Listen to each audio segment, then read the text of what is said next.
Безбедноста и здравјето при работа е сегмент, односно област кој што не упаќа секојдневно на сите нас кои што работиме на било кое работно место.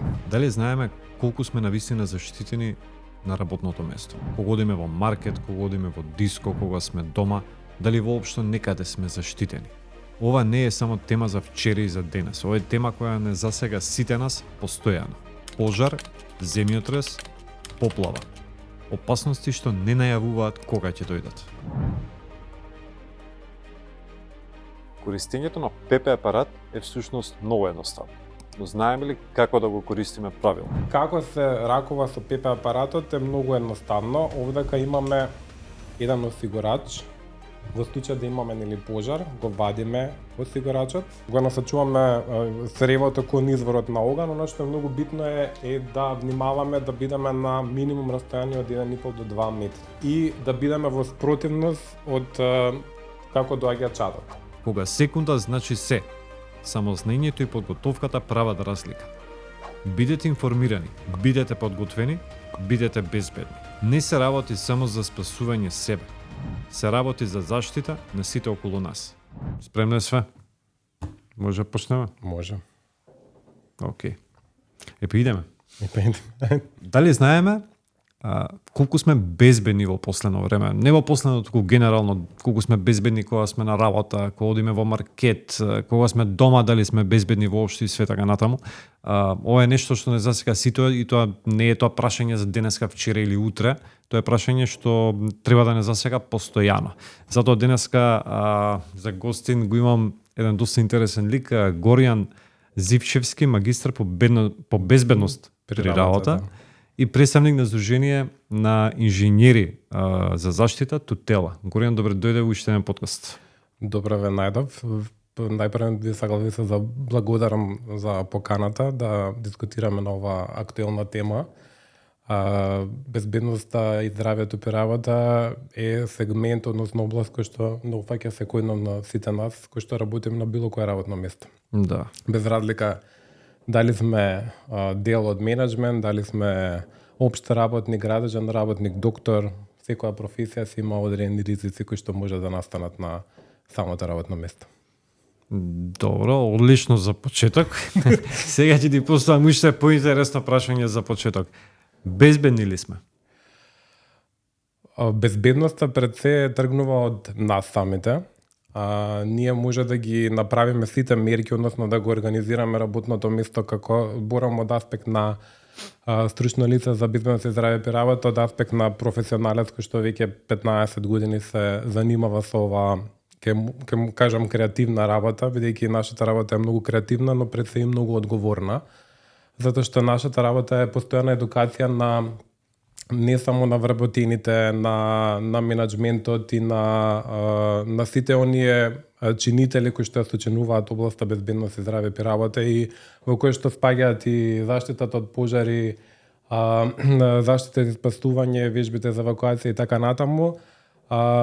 Безбедноста пред се тргнува од нас самите, доколку ги почитуваме сите оние мерки за безбедност и здравје при работа кои што се дадени од самата, доколку работиме во компанија или доколку одиме во некој супермаркет или пак доколку сме во некој од трговските центри, секаде може да забележиме одредени знаци за опасност, односно може да забележиме излези за евакуација, шеми за евакуација и така натаму. Тоа се сите оние знаци кои што ни даваат насоки доколку се случи нешто, да кажеме, лошо или доколку се случи некаква непредвидена ситуација, типот на пожар, поплава, земјотрес или други неприродни непогоди, да кажеме. Така да ќе кажам дека безбедноста зависи од нас. Безбедни сме онолку колку што сме запознаени. Нажалост, од она мое претходно искуство можам да кажам дека македонското население има многу ниско ниво на едукација во однос на заштитата и спасување, во однос на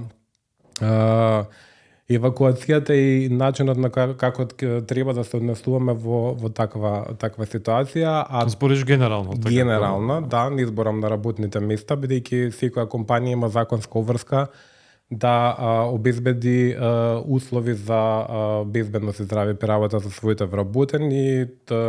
Тоа се преку обуките кои што треба да бидат организирани од страна на овластени компании кои што се занимаваат со безбедност и здраве при работа, мора да обезбеди здравствен преглед на своите вработени, мора да направи документација од типот на проценки на ризик за секое работно место и сето тоа е еден дел од безбедност и здравето при работа, односно да направи пред се едукација на вработените како и кога да се насуваат во одредена ситуација или како да пријават повреда при работа на работно место. А тоа е едниот дел доколку се наоѓаме во компанија како вработен, но другиот дел како граѓанин доколку се најдеме во супермаркет или во некој трговски центар или во некоја болница, тука веќе треба да ги почитуваме сите оние знаци кои што ни даваат одредено сега има знаци, да речеме, за итен излез, за насоки излез, не знам. Исто тука сакам да напоменам дека многу е битна едукацијата во однос на ракувањето со ПП апарати. Ракувањето со ПП апарати односно со еден ПП апарат е многу едноставно, иако Чекај, стоп. Добро. Имам подобра идеја. Да, донесете ПП апарат, да дадеме демонстрација како се ракува со еден ПП апарат. Добро, мислам воопшто не е тешко ракувањето со ПП апарат, се вака да. Дека Сакаш да облечеш? Така. Трефиш лимо да ти го земам. Секој ПП апарат има рок на не употреба, туку сервисирање. Секој ПП апарат треба да се сервисира во одреден временски период. Тоа е законска обврска, каде што властината компанија која што врши сервисирање ве известува, да речеме, ако сте компанија, дека ќе дојде да претежно тоа се прави на една година во зависност сега од условите. Тука не би навлагале. Ова е картон, сервисниот картон во кој што пишува каков е типот на ПП апарат. Конкретно ова е ПП апарат S9. На самата етикета на ПП апаратот пишува дека е противпожарен апарат со прав. 9 значи дека е 9 килограми, дека има внатре прав од 9 килограми. Како се ракува со ПП апаратот е многу едноставно. Овдека имаме еден осигурач. Во случај да имаме нели пожар, го вадиме осигурачот. Треба малку посилно да го потегнеме или пин, ајде да кажеме на англиски. Го вадиме пинот или осигурачот, го насочуваме сревото кон изворот на оган. Оно што е многу битно е да внимаваме да бидеме на минимум растојание од 1,5 до 2 метри. За да и да бидеме во спротивност од како доаѓа чадот. Значи да не дојде до гушење. Со тоа што кога ќе го извадиме осигурачот, веќе ПП апаратот е активиран. Само ја притискаме рачката и го насочуваме кон изворот на оган.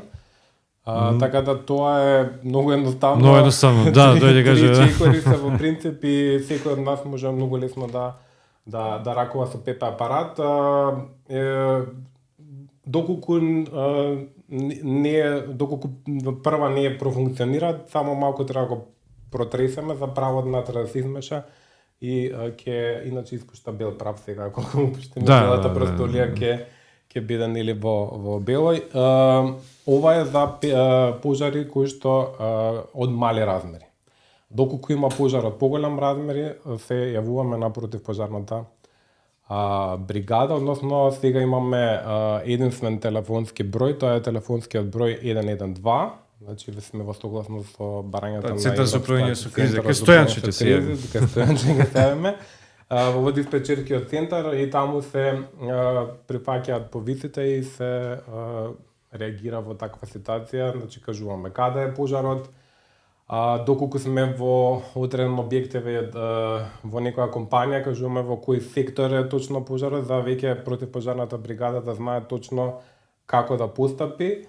Доколку компанијата има изработено план за заштита и спасување, веднаш може да се пристапи кон гасење на пожарот, односно го има веќе планот како да ги активира силите за заштита и спасување. Веќе тука навлегуваме во закон.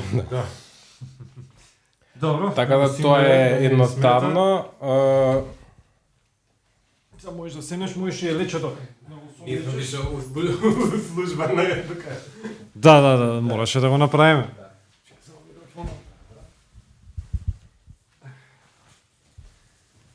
Можеш да го оставиш каде било, дај. Вамо и дека стоиме. Заштита и спасување. Добро, се вака убаво што кажа све и спомна дека планот за евакуација, за спасување и така натаму. Има ли кај нас компанија има такви планови? Да, има, тоа е законска обврска и кој што секоја компанија треба да го поседува согласно законот за заштита и спасување. Каков треба да биде тој план? Мислам што сакам да напоменам, голем број од граѓаните, па голем број од луѓето кои што се во компаниите кои што немаат лица кои што внатре работат, конкретно како што ја работам безбедност и здравје при работа, често пати се меша за тоа дека ние имаме план за заштита и спасување. Планот за заштита и спасување е документ во вид на елаборат во кој што има дефинирано одредени начини како да се оформи тој штаб или просторни единици за заштита и спасување, кој треба да го активира планот и така натаму. А шемата за евакуација е нешто друго. Шемата за евакуација ја гледаме и често пати ја пишуваат како план за евакуација. Таја ја имаме на видните места, односно на места каде што има најголема фреквенција на вработени или доколку се наоѓаме во трговски центар на видните места каде што има најголема фреквенција на посетители. А едното и другото се тотално различно. Значи, и често пати кога еве се случи ситуацијата која што се случи во Кочани, има многу повеќе типот на ама ние имаме план за евакуација. Планот за евакуација не е шемата за евакуација, односно имаме план за заштита и спасување. Така да тука сакам да ги разграничиме тие работи. Добро, од неука гледна точка вака, мислам дека секој човек би помислил дека тоа е едно исто. Оно што е исто... пак е тука доаѓаме до тоа дека нема доволно едукација. Едукацијата е примарна работа, односно примарен на момент кој што е засега нас професионалците во оваа област која што работиме.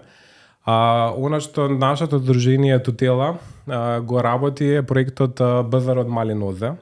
Односно проектот што се трудиме преку проектот да ги едуцираме најмалите, односно тоа се учениците од основно образование со опишување на творби, односно песни и раскази, каде што ќе ги опишуваат работните места на своите родители или ќе напишат нешто во делот на безбедност и работа, пожари, заштита и спасување така натаму.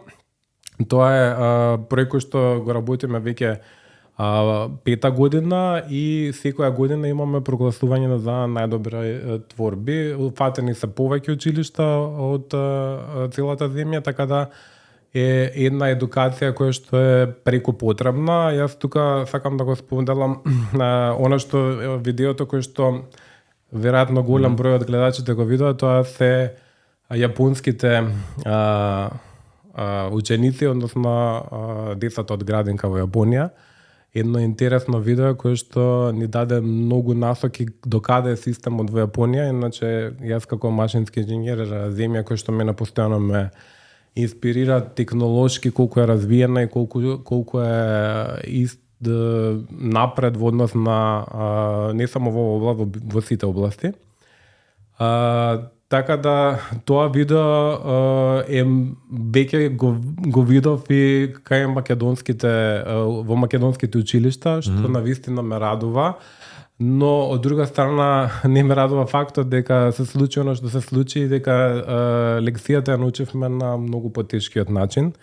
односно на најтешкиот начин. Да. Сега веќе алармните системи, алармните сирени се уклучени на најако е да би кажал, би се изразил, каде што едукацијата се прави на начин на кој што е многу брз и на кој што не знам дали ќе роди со плод на подолг временски период. Едукација во делот на бизнес и здраве работа и според мене и според она што треба да биде и во образовните програми во основните училишта, во средните училишта, каде што секој ќе може да се запознае барем со основните принципи за тоа, што значи пожар, како да се справи, како се ракува со ПП апарат, како да се прави евакуација и многу други работи. Сите основни работи, што да, сите основни работи. Не може сите да што бидеме експерти, меѓутоа нормално, но едукацијата од мали нозе е круцијален. Како е тоа регулирано во Јапонија, спомна? Така, како ги едуцираат таму? Што се случува во Јапонија во однос на овие работи? Па тоа е составен дел од образовните програми. Каде што секое училиште, она што е интересно, сакам да го напоменам е дека Јапонија има национален ден за заштита и спасување од земјотреси. Нешто што е неработен ден, каде што секој еден граѓанин на Јапонија веројатно ги уклучуваат алармните системи и секој треба да се евакуира од местото каде што се наоѓа. Еден апел може би до нашите власти да се направи национален ден за евакуација. Не мора да биде наработен, но нека биде 1-2 часа. Да, може викенда, може така, каде што секој од нас би се евакуирал од просторот каде што се наоѓа. Дали е нашиот дом, дали е, не знам, се наоѓаме во болница или се наоѓаме во трговски центар, било каде, значи, каде што начин на кој што ќе научиме на некој начин како да се евакуираме. Они го прогласиле 1 септември како таков ден, после земјотрес кој што одземал 300.000 животи. Само може да видите, ја научиле лекцијата на најтешкиот начин. Така да, тоа е и Скопје е доста трусно подраче, така да сите треба да знаеме како да се евакуираме во случај на земјотрес и што треба да правиме во такви моменти. Бевме сведоци на еден поголем, малку поголем земјотрес во 2016 или 2017. Так, тука некаде. И веројатно секој од нас памти каде бил во таа ситуација, значи затоа што тоа не е некоја стресна ситуација каде што знаеме што сме правеле во тие моменти. Така да и каде сме биле и мислам дека кога правиме едукацијата за безбедност и здраве период, често пати им поставувам на прашање каде сте биле во 2017 година на 11 септември. Например, кога беше земјотресот во Скопје, 5,2 степени по Рихтер, сега не ме фаќате за збор, некако од прилика толку беше земјотресот, така да голем број, мислам дека сите 95% ми одговориле дека знаеле кај бев таму, направив тоа, направив тоа и така. Добро, себе, вака да направиме на како да формулирам прашањево. Спомна едукација, спомна отприлика веќе не насочи за што станува збор точно, што треба, како треба и така натаму. Да имавме некоја таква едукација, можеше да се избегнува укочени? Да. Не зборам сега за пожарот и така натаму, туку зборам да веќе се случува пожар и за некој план за заштита, спасување, едукација, евакуација и така натаму. Да, ќе се можеби немаше да се избегне толку, немаше да имаме 0 жртви, но ќе имавме можеби 20-3, немаше да имаме 62. Така да тоа е тука повторно таа едукација едукацијата првенствено за користење на пиротехнички средства во затворен простор, односно сето тоа нели знаеме не било пријавено и така натаму, не наблегуваме во тоа, туку кажуваме за во однос на едукацијата на луѓето кои што биле внатре посетители, Како да реагираш? како да реагираш. Значи, во случај на такви ситуации, она што е најголемата причина за голем број на жртви е стампедото, односно во таа паника. Во самиот дел на едукација многу е битно да останеме присемни во случај на такви несакани ситуации. Може ли да се остане присемни? Може со многу вежбање на некој начин. Во Јапонија? Значи, во Јапонија многу често имаат вежби за евакуација, кај нас законската обврска на 2 години се прави вежба за евакуација. Во збориме за правните субјекти, исто тука се фатени и сите останати објекти без разлика дали се од јавен или од приватен карактер. Така да, но тие вежби за евакуација треба да бидат многу добро осмислени, односно да имаме сценарио каде што ќе знаеме кој што, кога и како треба да прави. Како треба да изгледа една евакуација? Ете, например, во пожарен објект. Нека не е дискотека, се стои генерално зборам. Да, не е важно. Значи, првично, еве да речеме, ние од наш стручен аспект правиме сценарио дали се работи и одредуваме пожар во одреден дел на објектот. Дали првично се формира нормално тим, односно согласно планот за заштита и спасување, на просторните сили, во зависност сега тука не нарегуваме во законот, имаме листа на вработени кои што се одговорни во случај на евакуација. И сите тие, добро? Јас сум одговорен тука, затоа го имаме лечево. Да. Така да, во такви ситуации се активира планот за заштита и спасување, каде што првично треба да знаеме секој во тој момент, ајде да кажеме, секој да си ја знае работата, односно да се знае што треба да прави во таква ситуација.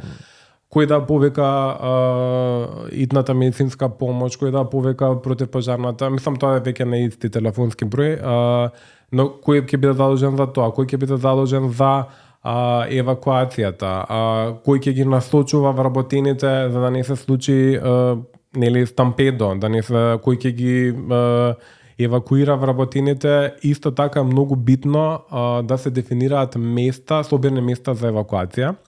Каде што секој објект треба да има собирни места за евакуација. Значи, колку се работи за една поголема, да кажеме, фабрика од повеќе метри квадратни, треба да се дефинираат повеќе места за евакуација каде што вработените би се евакуирале.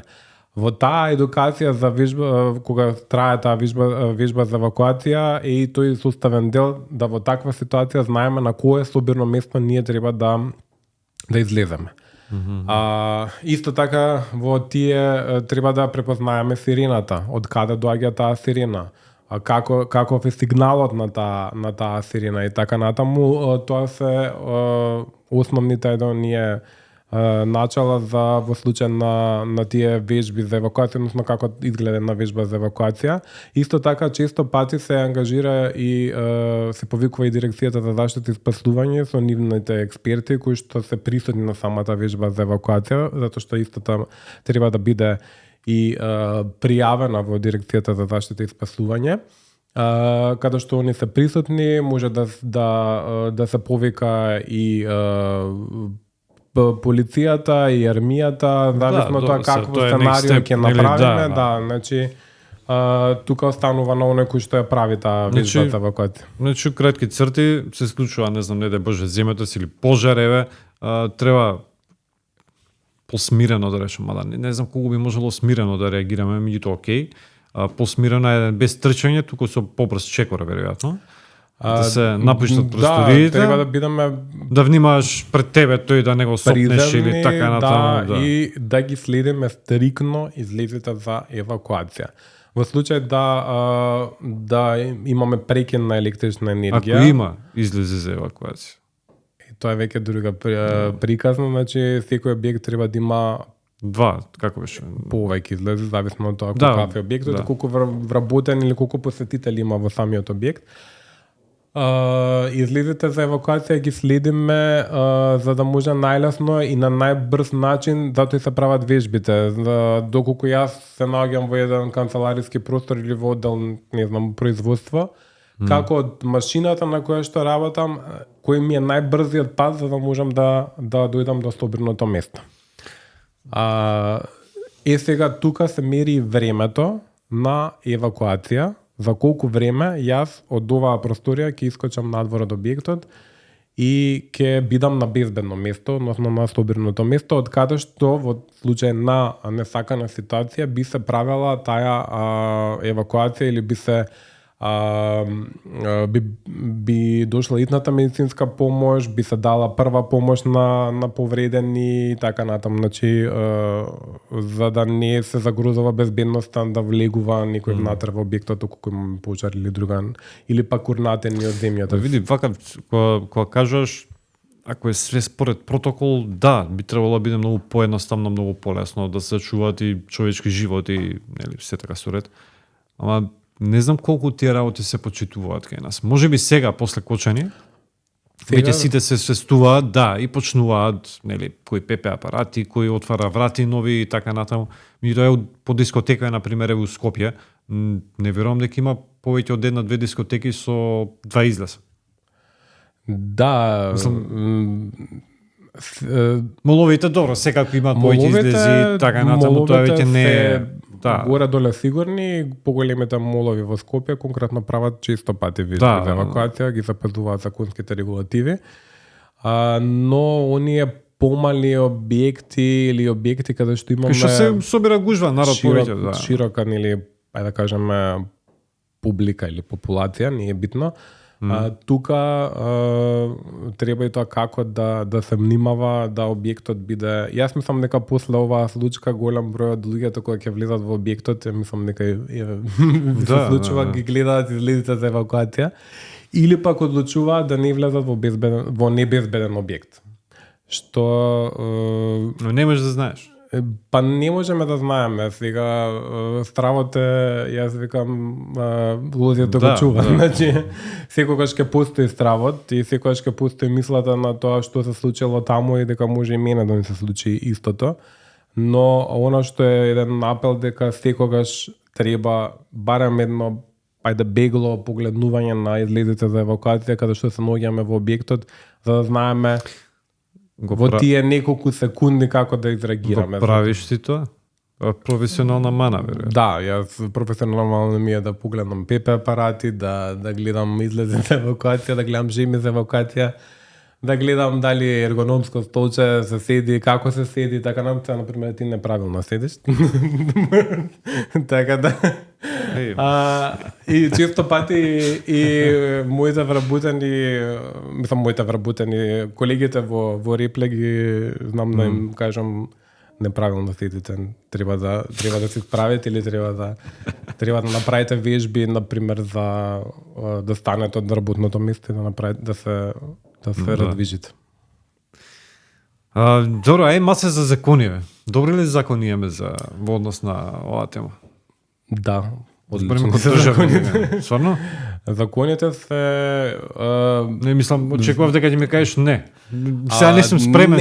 Не, треба нормално дека треба да се направат измени. Ние како Сдружение за Сдружение на инженери за заштита дадовме одреден предлог за промена на законот за заштита и спасување. Исто така има предлог нов закон за безбедност и здравје при работа и така натаму. Нормално тоа законот е жива материја и треба да се учи. Законот за безбедност и здравје при работа е од 2007 година. Така да доста голем период е поминат каде што е направена адаптација, па прилагодување, да кажеме, и сега веќе, ајде да кажеме, ги знаеме оние слаби точки каде може да се подобрат, нормално континуираното подобрување на не само на законите, на процесите секаде во државата треба да биде постојано и не треба да биде дека сме донели еден закон и тој треба да биде цело 1000 време. години. Да, јасно. Така да може би кажав силно да, но не е толку ајде силно, нека биде послабо да, значи треба да се Добро, види, тоа реално може да се доволно да се преслика некој закон од не се согласувам заради тоа што ние како општество и како држава сме специфични на наш начин. А она што може би грешката... Да кажеш дека тоа што функционира во Германија нема да функционира. Да, затоа што ние имаме одредени начини на однесување, ние имаме одредени традиции, одредени правила, сега ќе кажете закон со традиција, да, и начинот на кој што ние се однесуваме не е исти како што се германци што е најчудно тука, што ти кој ќе отидеш или јас во Германија ќе се однесуваме како нив, а тука ќе се однесуваме како македонец. Па да, тоа јас на пример чудно, ама така. Чудно е, ама е вистината нажалост. Би сакал да бидам јапонец во Македонија, например. Колку е тоа возможно? Ако е возможно, ама ќе кажеме, сега ќе направиме споредба, Јапонија има таква технолошка развиеност каде што ние не можеме и да направиме најдобар закон, први сме сиромашни да ги имплементираме сите оние технички аспекти. Ако кажеме дека конкретно ќе ја споменам Шведска, исто имале некоја слична трагедија како нашата, се соборike сам ако скарам, 97 мислам нека исто во дискотека, каде што Шведска прави радикален закон, каде што кажува, односно каде што дава насоки дека населението треба да инсталира противпожарни системи во своите домови. Значи, сум бил во Шведска, внатре во секој дом треба да имаме детектор за чад. Исто така треба да имаме ПП централа кој што ќе биде на целиот објект и така натаму. Тука веќе навлагаме во некои технички аспекти во градежниот дел, не дека ние сега не можеме да ги поставиме детекторите за чат. Тоа прво на пример тука не би било практично и од финансиска гледна точка и од сега би начинало многу пари. Но може би е добро да се промени законот и новите објекти да бидат по највисоките стандарди. Ако веќе сега ќе дадеме споредба, дали мислите дека еден стан во Скопје би требало да чини 2000 евра квадрат, а истиот да биде тотално небезбеден од аспект на противпожарна заштита? Никако. И дали во тие 2000 евра инвеститорот или оној кој што го продава станот или куќата треба да инсталира најсовремен систем за противпожарна заштита, односно да има детектори за чад, да има противпожарни скали, исто така многу битно во старите згради во Скопје. Не знам во новите згради дали нешто во новите нема. Во честни исклучаци нема да ги ставаме сите во исти куш, а старите згради дефинитивно имаат, не сите, Не, види, во старите згради имаше на времето, ама ги затворија ги направија шпајзови за ама не има она хидрант ПП црево, хидранско црево. Ама јако уште памтам, јас сум значи од дете таму на пример во Ноличова зградава и никогаш немало црево таму. Не памтам дека некојаш имало. Тука веќе проблемот е можеби на тие куќни совети, на самата организираност. Еве конкретно во мојата зграда веќе ние се организиравме од општината. Ти ги имаш организирано. Не, од самата општина дојде направиле анализа дека ќе набавиме противпожарни апарати. Која општина? Општина Карапош. Значи тука не сакам да навлагам, треба секоја општина да ги почитува правилата на, но не требаше сега тоа да биде. Требаше да биде многу поодамна. Лекциите ги учиме на најтешкиот начин и жалосно е дека не се случи тоа што не се случи. И жалосно е што сакам исто така да напоменам тука дека во тој период, односно се уште трае оној хаос на тоа што треба да имам јас, да се заштитам. Тоа ми беше следно прашање, дека спомна нели после кочените барале на телефон, много. едно, друго, трето, тоа шо правиме мојот за препоставам и за компании, за приватни лица и за... Да, значи пријатели, не сум безбеден, како да го пратам своето дете на училиште, дали таму е безбедно. Значи општа паника што е многу нормална реакција, ако не би така не би било нормално. Не можеме ние преку ног да ги поставиме противпожарните скали. Ние може да ги купиме ПП апаратите. Но она што во некои информации кои што ги добиваме дека се продален или по ПП апарати за цела година, можеби за 2 години. Вистина ли дека немало? По еден период. Си има посебен правилник колку ПП апарати треба на еден објект. Не, зборам дека немало за да купиш. Има луѓе на кои што барале, немало затоа што нели побарувачката била многу повисока од она што нели секојдневно ние не купуваме ПП апарати нели секој ден. Ама она што не е само да го купиме ПП апаратот. Значи треба да знаеме како да го ракуваме. Треба да знаеме како да го сервисираме, односно како да го одржуваме. Треба да бидеме свесни дека во нашиот објект каде што живееме, колку е тој безбеден. Дајте да го подобриме ако мислиме дека не е безбеден. Така да тоа треба пред се да тргнеме од себе си за да бидеме подобри, односно да ги подобруваме процесите не само во оваа област, туку во сите области. Сега ни се случува ова, утре ќе ни се случи нешто можеби друго. Но многу е битно да ги почитуваме пред се законите и стандардите кои што се налагаат во доколку ги почитуваме, не дека повторно ќе напомена, можеби немало да има 62 жртви, можеби ќе имало 20, можеби ќе имало 0, тука не можеме да знаеме. Да, добро се, тоа е хипотетички сега. Да, но сепак дефинитивно ќе имало многу помалку жртви доколку сите или стандарди и сите регулативи добро, би биле. Све ова убаво што зборуваме, како да го поправиме тоа? Мислам, знаеш сега као, окей, те слушам, прифаќам све со све си во право, препоставам дека сите ќе сложат со тебе и тоа што да направиме, како да апелираме, како да дали државата треба нешто да направи, дали вие можеби као здружението тела или окей, сите ќе појдеме од нас, ама пак треба некој да не води, нели?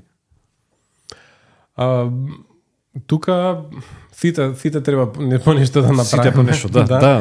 Затоа и што државата често пати сите сме одговорни за своите и на некој начин за тоа што нешто се случи, туку општо она што постојано го слушавме нели со тие нели сите барат, не знам, врски за никаде и така натаму. Да.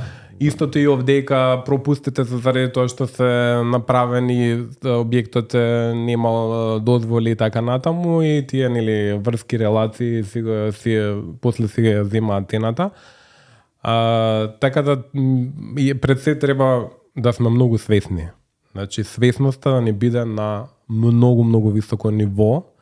Пред се треба да се едуцираме и да научиме од грешките, односно да научиме од големата лекција што ни се случи. Едукација и превенција. Сега ова не е веќе па е на некој начин и превенција, ама превентивното делување доведува до требаше таа превенција да биде многу порано, не? Да, заради тоа што противпожарната заштита и општо ќе кажеме безбедноста и здравјето при работа е трошок. Односно финансиски надоместок, дали е тоа на компанија, дали е тоа на ќе купиме ПП апарати, ќе ставиме ПП централа, тоа чини пари. И сега никој не го гледа ефектот кој што би можел да се случи, туку го гледа тоа и јас треба да платам, не знам, неодредена сума на пари. Тука е, мислам, нека круцијалниот проблем. Добро, и друга работа, ти, например, работиш во голема фирма, со многу вработени. И тамо... Каде што свесноста на менеджментот е на многу високо ниво во однос на ама некој, например, компанија со 15 вработени, например, воопшто веројатно не верувам ни дека стига да помисли до тоа. Точно, тука имаме доста голем проблем и повторно тука ќе ја кажеме свесноста на тој што ја раководи компанијата. Колку моите вработени внатре во компанијата, затоа што и законот исто така прво нешто одговара е генералниот директор или управител во компанијата, така да треба да тргнеме и од тој момент. Да, така да многу е битно да ги заштитам своите вработени, ако сум... Баш ме интересира како ти поминува еден ден на работа. Многу динамично, многу интересно. Пред се, значи, правиме од не секој ден, но имаме обуки кои што се Што спомна прески креативна работа и са тоа се ме збуни, знаеш. Да, препоставам ја кој ти ми кажеш, ја препоставам дека се по шема. Тоа е тоа. Знаеш, креативна е затоа што треба да пред се да ја подигнеме безбедносната култура и секојдневно да ги едуцираме нашите вработени дека безбедноста мора да биде пред се. Дека мора безбедно да се работи, дека доколку не работиме безбедно може да не се случи одредена повреда при работа која подоцна не само што мене како вработен ако ми се случи повредата ќе ме отргне од работното место, односно ќе првично ќе ме боли, така ќе се повреда. Второ, самата компанија ќе изгуби по еден вработен кој што ќе одиде на боледување, да речеме, ако е потешка повреда при работа, на еден месец и повеќе, ако е полесна неколку недели, така натаму. Така да тука исто така е многу битно да се напомене дека пред се треба да работиме ние веќе работиме на свесноста на вработените, а во однос на денот, значи тука е обиколка на производствениот погон, бидејќи секој ден го шеташ. Па не секој ден, но во неделата неколку пати знаеме да направиме обиколка на производствениот погон, затоа што ова е жива материја, може да увидиме некоја опасност која што е нова настаната, може да увидиме нешто што може да биде потенцијална опасност, така да обиколките се многу битни. Тоа го правиме исто така што има дел од законот, тоа се представници од редот на вработените кои што се независни, кои што испраќаат до менаџментот репорти, односно извештаи за безбедноста во нивниот оддел, односно тие исто така се разгледуваат на состанутите со менаџментот и се делува или нормално во сите тие сегменти, се со цел да имаме. Горе мене ми изгледа за многу одговорна работа. Да, значи мислам се согласувам потполно иако често пати не изгледа тоа така од еден аспект, но во мојата компанија Реплек има 420 вработени, од прилика 420 вработени и јас имам чувство дека сум одговорен во делот на безбедност за сите нив. Да, де факто и така е на некој тој товар е да кажеме. Од една страна е предизвик, од друга страна е нешто на кое што, бидејќи многу се сакам работата, нешто на кое што јас делувам и работам и мојата крајна цел е 0 повреди при работа и безбедни здрави вработени. Ние како компанија и тоа го фаќа овој дел доста работиме на самиот и на физичкото, но и на менталното здравје на вработените, не само на да ги заштитиме вработените, но исто така и да ги едуцираме дека треба доколку имаат одреден здравствен проблем на време да реагираат и да побараат помош. Спремајќи се за подкастов, најдов на нешто интересно околу овие азбестни кровови што се. Има многу куќи кај нас, згради не верувам, може би од оние старени згради има и згради. Што е толку голем проблем со азбестниве кровови? Мислам, сите знаеме дека нели има некое штетно зрачење, проблем- не знам како про- некои тие проблемот е- честички како беа, меѓутоа Азбестната прашина е проблем. Азбестната прашина не е проблем кога плочата е цела.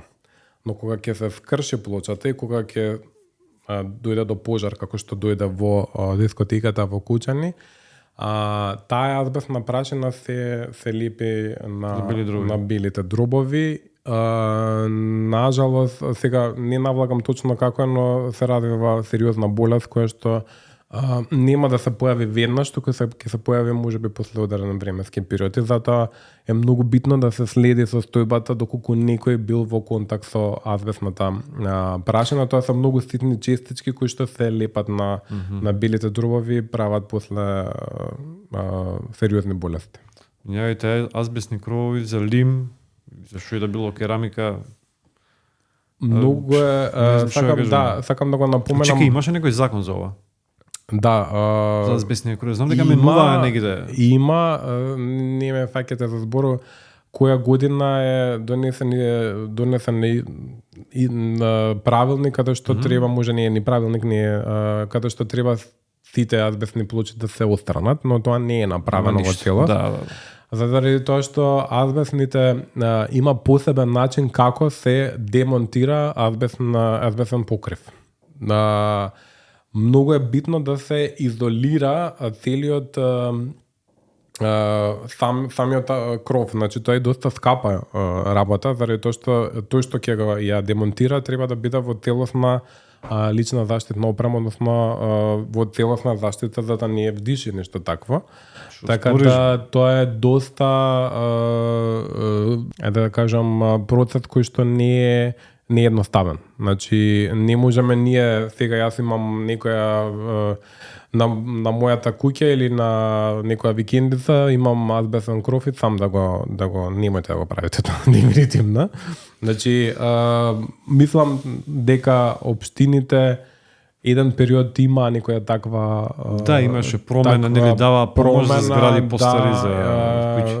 Така да добро истражате, добро едуцирате се како да го демонтирате покривот со азбест. Немојте тоа го правите сами на своја рака, бидејќи може да дојде до големи последици по вашето здравје. Вау. Кажи ми, кои индустрии во Македонија има најголема опасност од пожар, од некакви непогоди? Најголем ризик од несреќи, да Па јас не би ги класифицирал. Нормално тука се потешките индустрии. Мислам дека секаде може да се случи пожар. Да. Може пожар не се случи сега во моментов кога снимаме. Да. Да дојде до спој некаков на така да многу е битно да Све окей, така. се окей.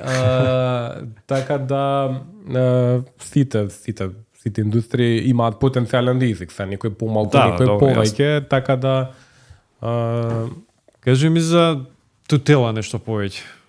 Мислам со тоа да почнеме, и тоа така не завозе некако. Да, тутела е Сдружение за заштита на инженери, во кој што членуваат околу 218 стручни лица за безбедност при работа. Добро, колку стручни лица имаме во држава?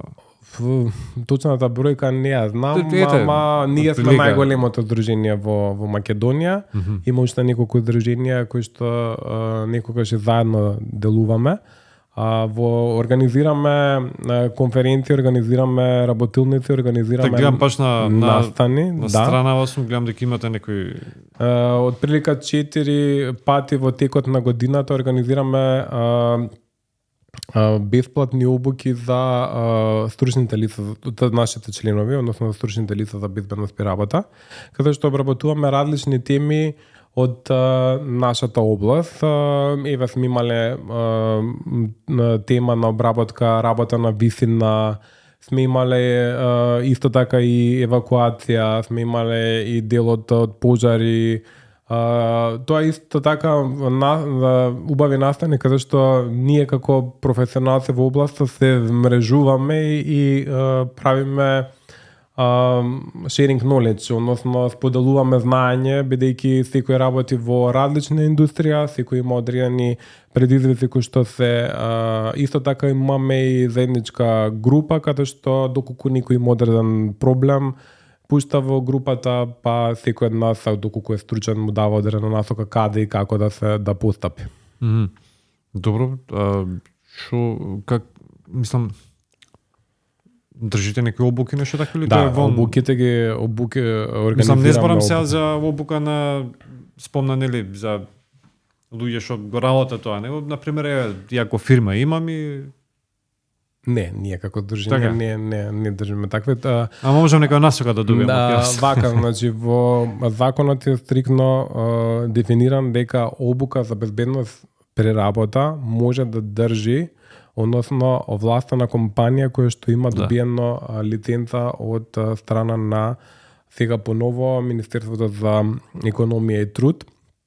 Односно тоа ми е многу чудно, човече.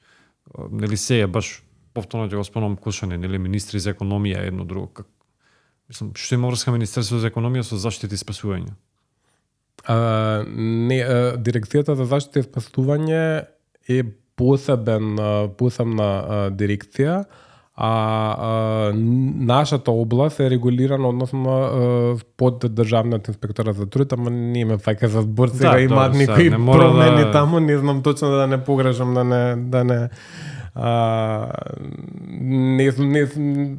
не сум компетентен да кажам која институција за што е. Точно не ме фаќа за збор, заради тоа што конкретно на Државниот инспекторат за труд е задолжен за делот на безбедност, здраве при работа. Дирекцијата за заштита и спасување делува во однос на проверка на овие планови. Значи, доколку они постапуваат со нивни инспекцијски надзор во компаниите, во институциите, секаде, ја прават проверката на оваа документација. Значи, конкретно, ако зборуваме за закон за заштита и спасување, од документацијски аспект е дека кажам, потребни ви се неколку документи. Тука најпрво се започнува со противпожарниот елаборат. Противпожарен елаборат е целата онаа противпожарна инсталација која што е ставена во еден објект. Значи, градена е, да кажеме, во еден објект, кој што е појдовна точка за изработка на планот за заштита и спасување. Човече, ке нас полуобјекти не знаат кај имаат кабли.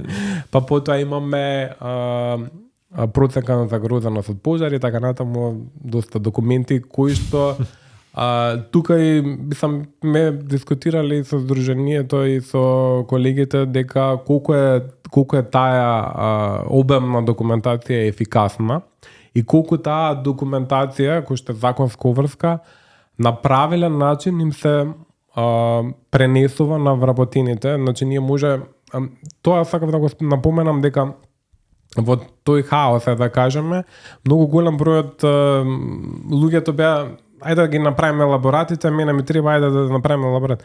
Не е само да се направи елаборатот. Значи тој елаборат треба да се направи на правилен начин. Не е само ние да го имаме напишан документ дека го имаме, кога ќе ми дојде мене инспекцијски надзор, еве ви го елаборатот, јас имам све. Дека тоа е еден елаборат за 10 фирми копи-пейст направени. Па често пати се прави. Тоа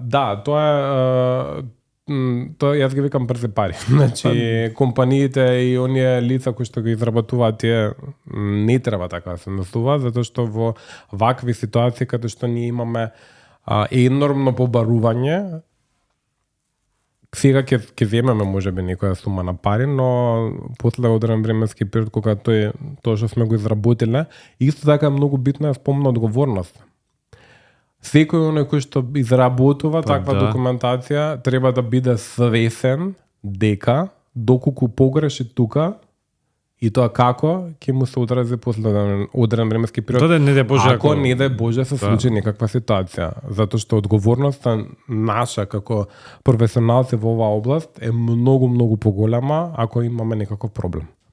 Додека се е нели мирно, не е никаков проблем, но проблемот настанува кога ќе дојде до некаква несакана ситуација и тоа како тогаш се она што сме го изработили, тоа како ќе биде проверувано од некој надворешни инстанци. Тој голем, мислам, не ми јасно никако воопшто го прават тоа, ама добро, нема врска се. Секој за себе. Пак веројатно некој свесноста, свесноста за тоа што го работиме, дека тоа што јас мојот потпис што го ставам, треба да стојам за мојот потпис и треба да стојам зад мојата професионалност и за мојата едукација и образование, кој што нели секој од нас се поминува за да дојде до одреден нели или дали е тоа работно место или да биде професионален во она што го работи. Како се станува професионалист во ова што ти го работиш? Сега како треба да завршите. Мислам на машински не ги имаш. Вака, значи... Која генерација си? Јавев на машински. 89-та сум генерација. 89. Јавев на машински производно инженерство. Јас бев индустријско инженерство и менеджмент. Машински факултет може да вака, значи согласно законот секој оној кој што има завршено технички факултет, значи тука спаѓаат машински, електро, земјоделски, да не ги набројувам техничките факултети, технолошки, така натаму, технолошко-металуршки, има право да полага стручен испит за безбедност за безбедност при работа. Тој стручен испит се состои од електронско, во моментов веќе година и пол немаме полагање на стручен испит. Не знам како ќе студива понатаму методот на полагање, но треба да се положи тој стручен испит. Треба да имате минимум 5 години искуство во областа. Сега тука е малце шкакливо. Кај че имам 5 години искуство? Така вика законот, тука е проблем дека 5 години треба да имате искуство. Дали да бидете некако да работите нешто поврзано со безбедност при работа, но тоа не би навлагал тука затоа што тоа е веќе тука е веќе проблемот во законската регулатива. Што се надевам со новиот предлог закон ќе имаме измени и ќе се регулира ова и што сега се собираат поени каде што стручните лица посетуваат вакви обуки кои што ги организира нашето здружение и согласно тие поени секоја година доставуваме до државниот инспекторат колку поени сме направиле. Има доволно професионалци кај нас? Има, баш кога се собравме, бидејќи нашето здружение оформи група, волонтерска група, која што насловивме за да не се повтори Кочани. Име кој што го дадовме за да ја научиме лекцијата. Кажи нешто повеќе за тоа. Групата е составена многу спонтано од професионалци, односно волонтери кои што сакаат да направат нешто повеќе, односно кои што сме дел од здружението Тутела, нешто повеќе од стручен аспект. Ние не навлегуваме ниту во истраги, ниту во ништо, туку ние сакаме да правиме едукација, односно да ја подигнеме свестоста од професионален аспект, од наш аспект, односно од аспект на професионалите во она што го работиме. Групата во моментов е околу 30 членови, број со тоа што веќе имавме неколку состаноци каде што дефиниравме доста теми. Едната беше промена на законот, другата тема беше на кој начин да пристапиме каде што ќе може да добиеме одреден грант од Европска, дали од Европска унија или некои други институции, кои што ќе биде за едукација на самото население во однос на заштитата од пожар или противпожарната заштита. И многу други точки на дискусија кои што ги разгледавме и се надевам дека тој ентузијазам, јас кога го државме првиот состанок, баш на колегите ми реков дека има многу знаење и многу искуство од она што ние го работиме и е многу жално да не го искористиме. И многу е жално доколку не би дале некој наш импакт и би премолчале на ова што нас не се случува. Јас во неколку наврати и на социјалните мрежи преку мојот LinkedIn профил дадов свој осврт на настаните на она што не се случува. И го започнав еден од текстовите дека многу дека сите сме криви за ова што ни се случува, посебно ме погодува мене и нас како професионалци, заради тоа што не сме направиле можеби доволно во делот на едукација на населението и секој од нас, повторно ќе кажам, нека има одреден удел во тоа што не се случува во моментот. Тој најгоре до тој најдоле. До тој најдоле, да. Што може да очекуваме од тело? Значи, во однос на ова, веројатно ќе има и понатаму некои проекти? Или... Да, проектите не запираат, значи ние сме доста активни во многу делови. Она кое што се уште ни е во процес на разработка, може би некоја едукација, односно некоја обука, каде што секој граѓанин не мора да е професионалец во наш кој што го работиме, еве например ти, може да се пријавиш. Се пријавам. Добре, во обука која што би организирала Тутела. И сите средства кои што нормално би била со одреден доместок би ги дале на организацијата Сапорт Кучани. Веќе сме во некои преговори на таков настан. Не можам да кажам што и кога и како и во кој облик би одел тој настан, но сакаме да помогнеме на некој начин. Ништо, ако се случи тоа, дефинитивно ќе направиме некое снимање. Да, навистина сакаме да од наш аспект да едуцираме, да бидеме хумани и да помогнеме на повредените од това трагедија. Гордан, веќе поминавме сад, кажи ми нешто за крај, некој ми летна време, така као многу брзо. Не да стопрам. Да, а баш кај многу збори, јас зборам се на секолку 3 минути. Аха, да, добро. Знаеш што изнакажам, ќе ме стават на кладило познав. Не, све си е на место, човек. Мислам, озволно. Баш кај многу едукативно од твоја страна. Кажи ми за крај, што би сакал да порачаш на граѓаните, на компаниите, можеби и повеќе од колку на граѓаните за важноста за заштита при работа и така натаму. Свесноста Ти многу пораки прати, ама една на крај. Свесност во целото наше живење. Значи, свесни за тоа дека тоа што го правиме неправилно или во нашата ситуација не безбедно и тоа како може да не чини утре со одредена повреда или со настанување на пожар, затоа што ова беше човечка грешка. Да. Ова не беше пожар настанат од некој погрешна инсталација или непогода и така натаму. Или така натаму, така да пред што и да направиме е да размислиме дали тоа што го правиме е правилно или безбедно и каква би била како би било резултатот од она што ако сега нешто направиме погрешно, односно ако сега делуваме на погрешен начин, каков би бил резултатот утре.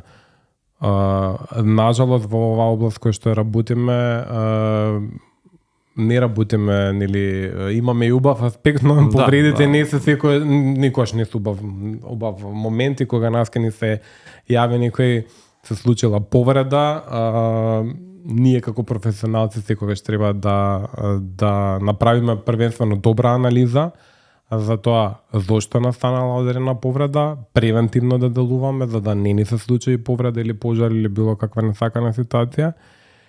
И понакога ќе повторам одговорноста, да бидеме одговорни за нашата работа. Доколку не сме одговорни и никој исто така како професионалци да кажеме не, а не секогаш да кажуваме да, затоа што кажувањето не може да биде многу голем проблем и гласно да зборуваме ако може има некаков проблем. Значи јас сум секогаш за транспарентност и за гласно говорење на проблемите. Не проблемите ги ставаме под тепик, туку гласно да зборуваме дека имаме одреден проблем, дали е тоа во компанијата или е во некој си објект од ваков тип како што е на дискотека и можеби ако некој е увидел ситуацијата предвремено, односно сите го гледале објектот на крајот од денот, да повторно се враќаме и никој не реагирал за тоа дека тоа е објект кој што не е соодветен, иако првичната слика која што видовме,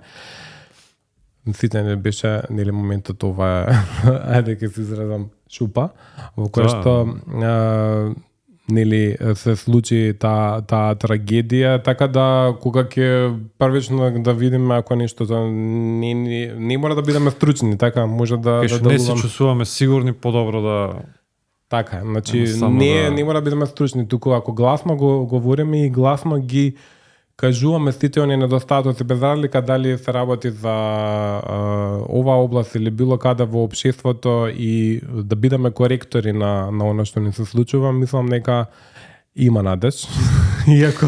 Иако сум оптимист по природа, има надеж да направиме добри промени, да живееме пред се во безбедно општество, бидејќи ова што сега ни се случува и оваа паника и сплашеност да не ни се случи никогаш повторно, како што ни е нашата група, за да не се повтори Кочани никогаш. Се надевам дека никогаш нема да се повтори, се надевам дека слухот и дека одговорноста на сите нас ќе биде на многу високо ниво и дека можеби за едно 10 години ќе повторно ќе бидам гостин во подкастот и ќе зборуваме за некои јапонски стандарди, каде што Македонија и нашето општество ќе биде горд пример за тоа како треба ние да се справуваме со заштитата и спасување и со пожари, па и со безбедност и здраве при работа. Се надам дека, не се надам, сигурен сум дека гледачите едукативно, од едукативен аспект не слушаа повеќе и дека научија многу. Јас научив пред се многу. Не е само и лечето да ги имаш на тебе, туку треба да знаеш многу повеќе. Дефинитивно. И ти благодарам што гостуваш. Од сега натаму со прст на чело и да не се повтори Кочани, како што кажа Горијан. Фала што гостуваш. Благодарам на вас. Се гледаме за 10 години, како што кажам. Ке се видиме ние порано, ама за 10 години со резултати. Поздрав.